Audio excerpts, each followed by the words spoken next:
यस्याम इतिहासं पुरातनम्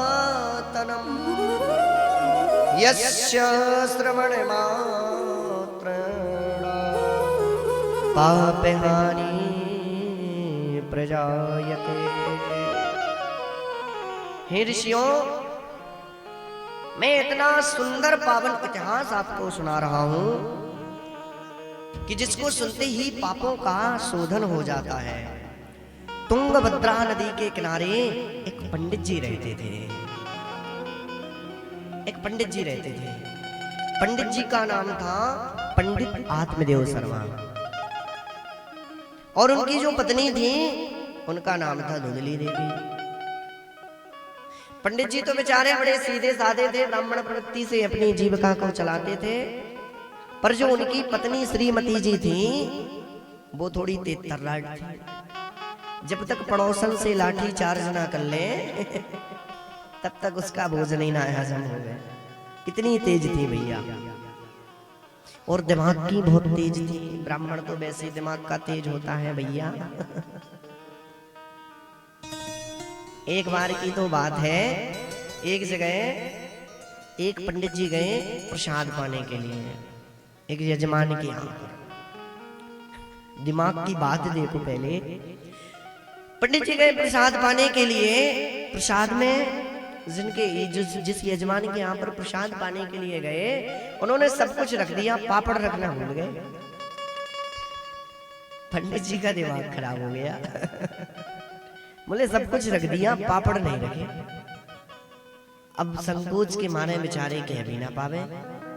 संकोच लग रही थी कि अगर कहेंगे कि मैया तूने पापड़ ना दियो तो भी दिक्कत हो जाएगी। संकोच लग रहा था, और पंडित जी की नजर पहुंचे तो केवल पापड़ों पे। पंडित जी बेचारे बड़े परेशान, क्या किया जाए। सब कुछ रख दिया, खीर रख दिया, मालपुआ रख दी, सब्जी पूड़ी सब कुछ रख दिया, पर पापड़ नहीं रखे। और पंडित जी की नजर पहुंचे पापड़ों पे। अब तो बेचारे पंडित जी भी परेशान। कहा मैया आज तो भगवान की बहुत बड़ी कृपा है गई। अरे बोले क्या होगा पंडित जी, क्या हो गया आपको। अरे बोले मैया कुछ मत पूछो, आज तो भगवान ने इतनी बड़ी कृपा की, नहीं तो आज तो तदामे मरणम भवे। अरे मैं तो मर जाता, आज तुम्हारे यहाँ पर आ ही नहीं पाता। अरे बोले क्यों। बोले कुछ मत पूछो मैया, कितना बड़ा सर्प था, इतना बड़ा सर्प था कि आप कुछ मत पूछो, मेरा पैर भी उस सर्प में पड़ गया, उसने मुझे काटते काटते बचा दिया। यदि वो मेरे पैर में काट लेता तो मैं मर जाता। बोले पंडित जी कितना बड़ा सर्प था। बोले इतना बड़ा सर्प था जैसे यहाँ से वो देखो इतने दूर पापड़ रखे ना, इतना लंबा सर्प। अरे मैया लगा रे, मैया बोली पंडित जी पापड़ रखना तुम्हें भूल ही गई। बोले मैं पापड़ रखना, तो पंडित तो वैसे ही दिमाग की बड़ी तेज होते भैया। बोले भैया मैं पापड़ रखना तो भूल ही गई। अरे बोले कोई बात नहीं भैया, मैं तो गैर पापड़ के खाना खा ले, मैं तो गैर पापड़ के प्रसाद पाता हूँ। अरे बोले नहीं नहीं पंडित जी, आप ही के लिए तो ये पापड़ तो लेते हमने। ठीक है तो कोई बात नहीं। यहाँ पर पंडित आत्मदेव शर्मा बड़े सीधे साधे थे, और जो उनकी पत्नी थी वो बड़ी भयंकर झगड़ालू थी। जब तक पड़ोसन से लाठी चार्ज न कर ले तब तक उसका भोजन ही ना हजम हो। पर दोनों में केवल एक ही कष्ट था कि बेचारों की संतान नहीं थी। वाह बहुत सुंदर। बोलो हनुमान जी महाराज की।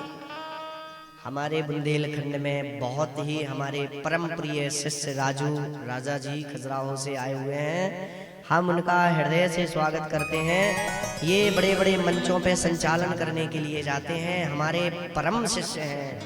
बड़े बड़े मंचों का संचालन करते हैं, बड़े बड़े जगहों पर मुंबई कोलकाता दिल्ली ऐसे जगह जाते हैं, और हमारे प्रिय शिष्य हैं, ये प्रिय शिष्य हैं। वाह अरे परिवार सहित पधारे हैं। जय हो जय हो जय हो। हनुमान जी की बहुत बड़ी कृपा है।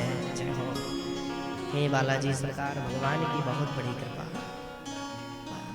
बोलो बालाजी सरकार की, श्री हनुमान जी महाराज की, श्री समाधि वाले बाबा की जय। जय श्री सीताराम, जय जय श्री सीताराम, जय जय श्री सीताराम।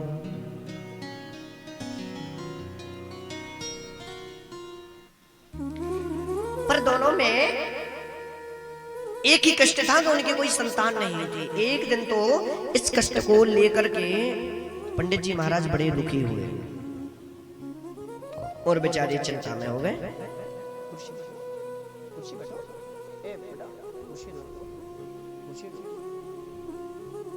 एक दिन तो बेचारे बड़े परेशान होकर के जंगल की ओर चल पड़े और जंगल की ओर जाने लगे। अब तो महाराज जंगल की ओर जाने लगे तो जंगल की ओर जाकर के एक वृक्ष के नीचे पंडित जी महाराज बैठ गए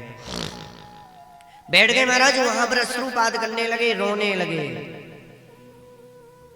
अब उसी समय संत भगवान निकल पड़े।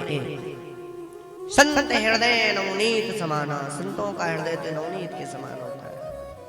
बेचारे संत जी ने जब देखा कि अरे पंडित जी महाराज रो क्यों रहे हैं, पंडित जी महाराज अश्रुपात क्यों कर रहे हैं, तब तो महाराज बड़े बोले नहीं, बेचारे रोने लगे।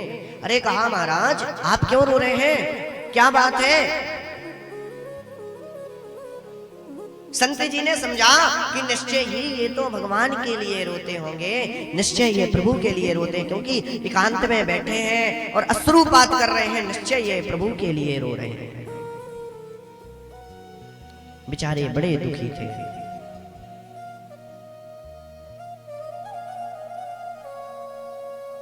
कहा महाराज मेरी समस्या तो बहुत लंबी है, मैं कुछ बताने लायक नहीं हूं महाराज। मेरे घर में कई सालों से गाय बनी है, उसके भी एक बछड़ा नहीं है। मेरे यहां पर कई सालों से एक वृक्ष लगा है, फल की तो बात छोड़ो, उसमें भी एक पुष्प नहीं है महाराज। बस केवल एक ही समस्या है कि मेरे कोई संतान नहीं है। अरे पंडित जी महाराज बोले अरे अरे मैं तो जान रहा था कि ये प्रभु के लिए रो रहा है, ये प्रभु के लिए नहीं रो रहा, ये तो संतान के लिए रो रहा है। तब तो साधु जी ने कहा अच्छा पंडित जी ये बताओ, क्या तुम्हें संतान मिल जाएगी तो क्या तुम उससे सुखी हो जाओगे, तुम्हें सुख मिलेगा। अरे बोले नहीं नहीं महाराज, आप बाबा बैरागी आप क्या जाने, बच्चों का सुख क्या होता है, आप क्या जाने। साधु जी बोले पंडित जी महाराज राजा सगर के 60,000 पुत्र थे, कौन से पुत्र ने राजा सगर को सुख दिया था बताइए। और महाराज आप एक जन्म की तो छोड़ो, आपके 7 जन्म तक कोई संतान योग नहीं है। जो ही संतान योग 7 जन्म का हिसाब सुना, सो पंडित जी महाराज ने अपना सिर जाके पटक दिया संत जी के चरणों में धड़ाम से। और जो ही सिर पटका संत जी महाराज की धड़कन तेज। अरे अरे पंडित जी महाराज ये क्या कर रहे हो, अरे मर जाओगे। पंडित जी बोले हम मरने तो पहले ही बैठे थे, एक जन्म का हिसाब तो हम चुका नहीं पाए, आपने 7 जन्म का हिसाब चुकाने के लिए रख दिया। बोले अब तो महाराज या तो मुझे संतान दो, नहीं तो दूसरी बार इतनी जोर से सिर पटकूंगा कि तदा में मरणम भवेत, मेरे प्राणांत हो जाएगा।